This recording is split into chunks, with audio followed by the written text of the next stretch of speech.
Dans mes précédentes vidéos, tu as pu voir pourquoi il était essentiel de faire son budget. Je t'ai montré également comment établir ton budget en 3 étapes facilement. Seulement, tu t'es rendu compte que sur toute ton année, tu avais plus de dépenses que de rentrées d'argent. Tu comprends bien qu'à un moment donné, il va y avoir un souci. Il faut donc que tu rééquilibres ton budget au plus vite si tu veux éviter la catastrophe. Et je vais t'expliquer comment faire dans cette vidéo. C'est parti!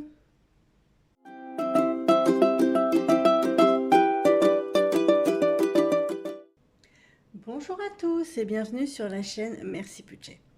Alors pour rappel, si tu ne l'as pas encore fait, tu peux télécharger le fichier PDF pour t'aider à faire ton budget.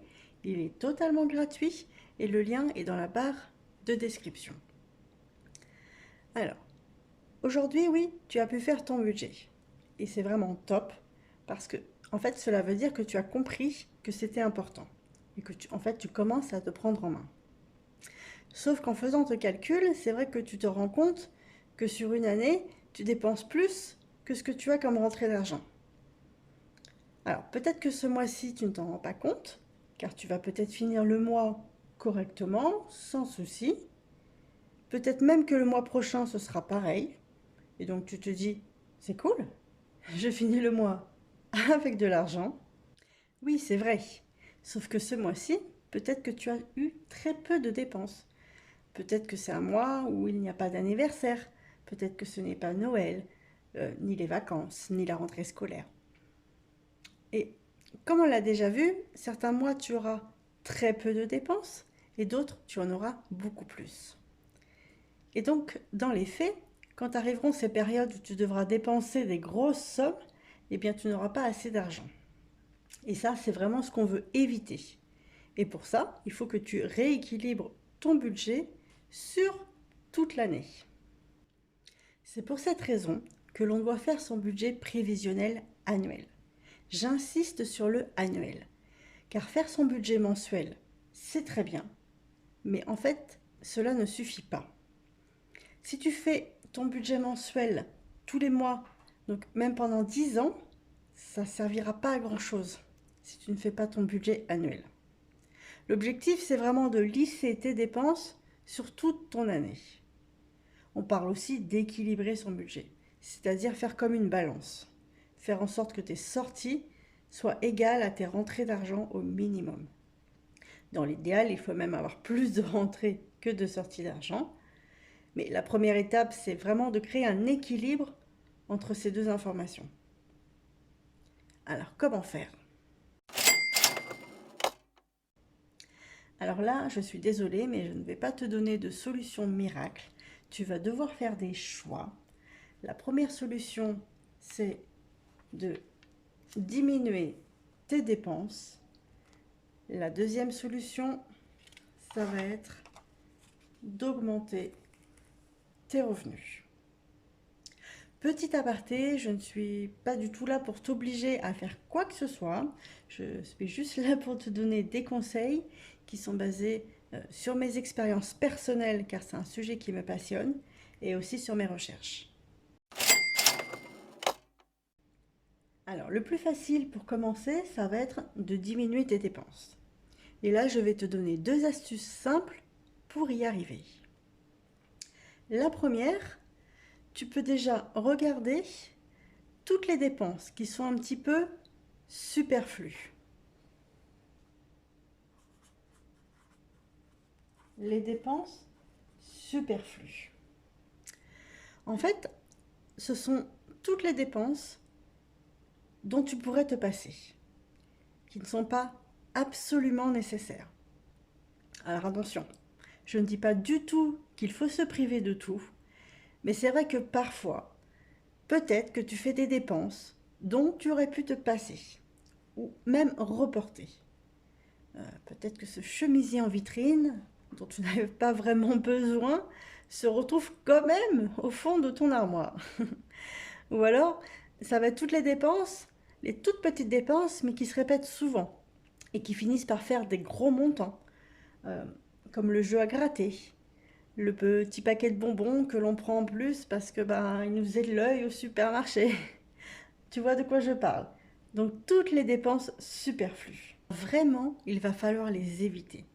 C'est vraiment un point sur lequel tu peux faire des économies. La deuxième astuce, tu peux également faire le tour de tes abonnements.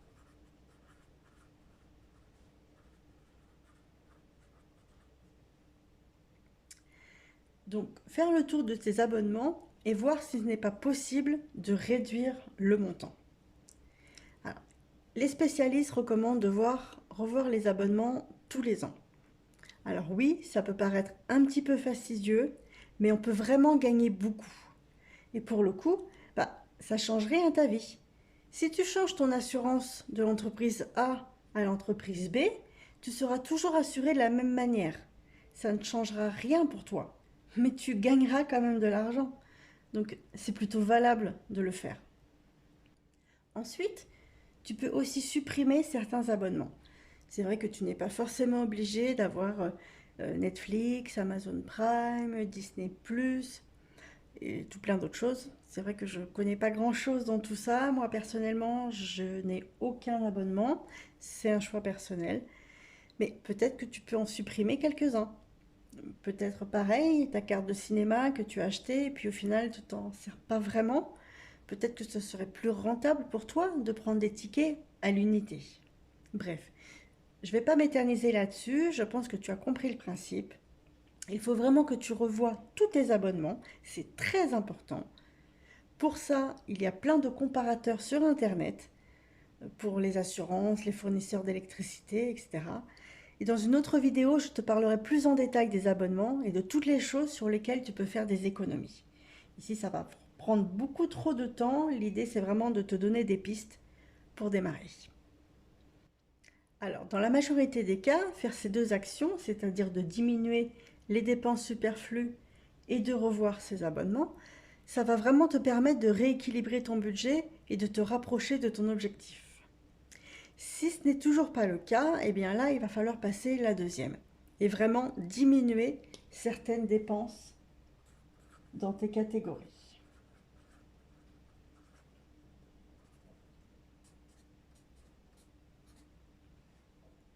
Grâce au budget que tu as fait, tu peux voir le montant qui est dépensé dans chaque catégorie.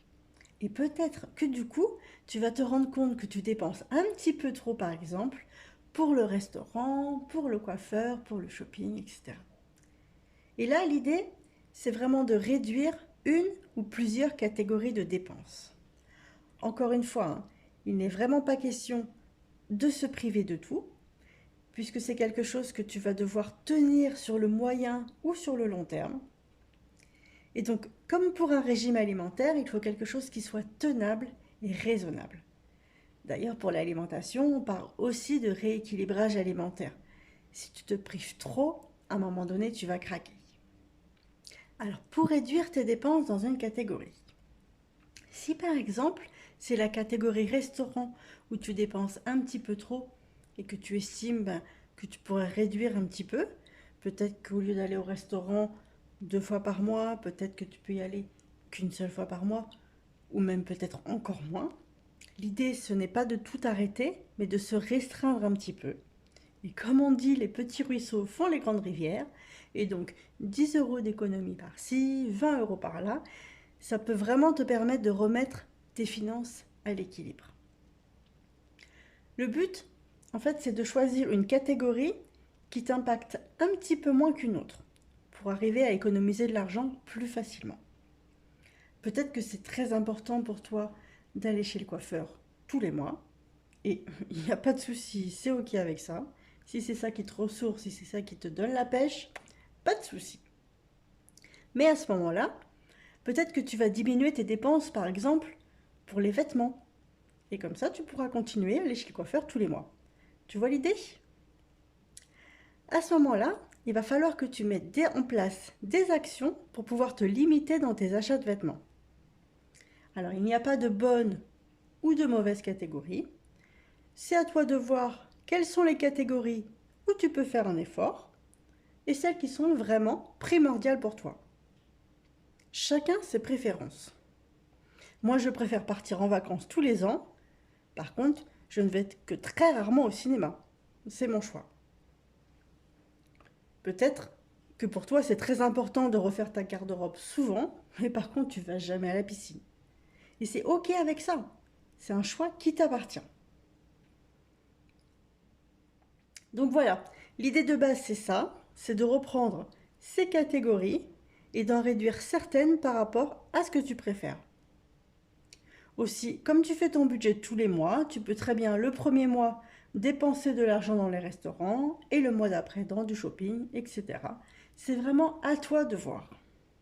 Alors peut-être que tu vas te rendre compte également avec ton budget que tu dépenses un petit peu trop à ton goût pour ton logement et que il serait peut-être temps de déménager. Pareil pour la voiture, peut-être qu'elle te coûte un petit peu trop cher et qu'il est judicieux d'envisager d'autres solutions. Donc ton budget va vraiment te faire prendre conscience de tout ça et te faire poser les bonnes questions.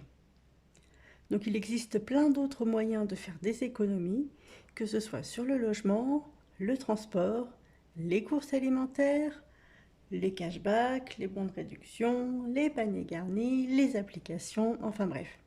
Ça va prendre vraiment beaucoup trop de temps si je t'en parle maintenant. Donc on verra ça dans une prochaine vidéo.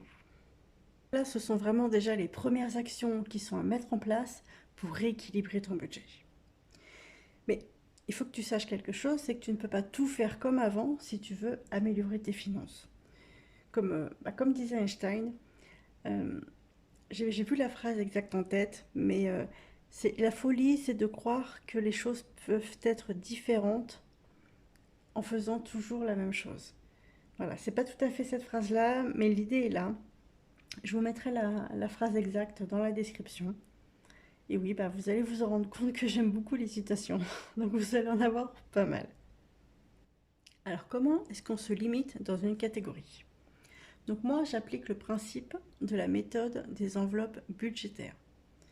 Ça permet en fait de se fixer un montant limite pour chaque catégorie.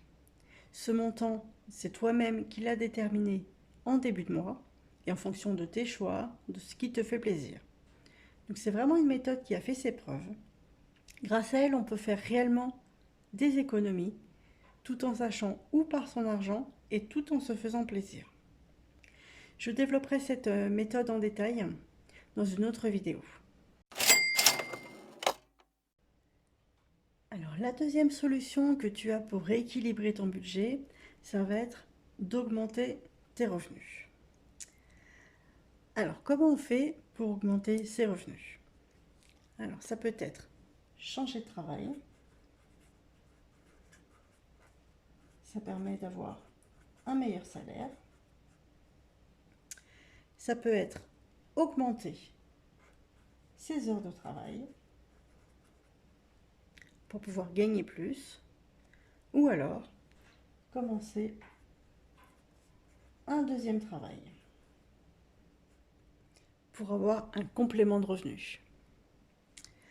Alors là, tout de suite, on voit que ça impacte un petit peu plus ta vie quotidienne. Changer de travail, augmenter ses heures ou avoir un deuxième travail, forcément, ça va bouleverser un petit peu ta vie quotidienne. Ça, c'est un choix personnel. C'est vrai que si tu as envie de dépenser toujours autant dans toutes tes catégories, c'est une solution à envisager. Alors sinon, tu peux aussi dans un premier temps augmenter ponctuellement tes rentrées d'argent en faisant le tri chez toi et en vendant des affaires. C'est vrai que bien souvent, on emmagasine plein de choses et plutôt que de les garder et que cela traîne dans des cartons, on peut aussi les vendre.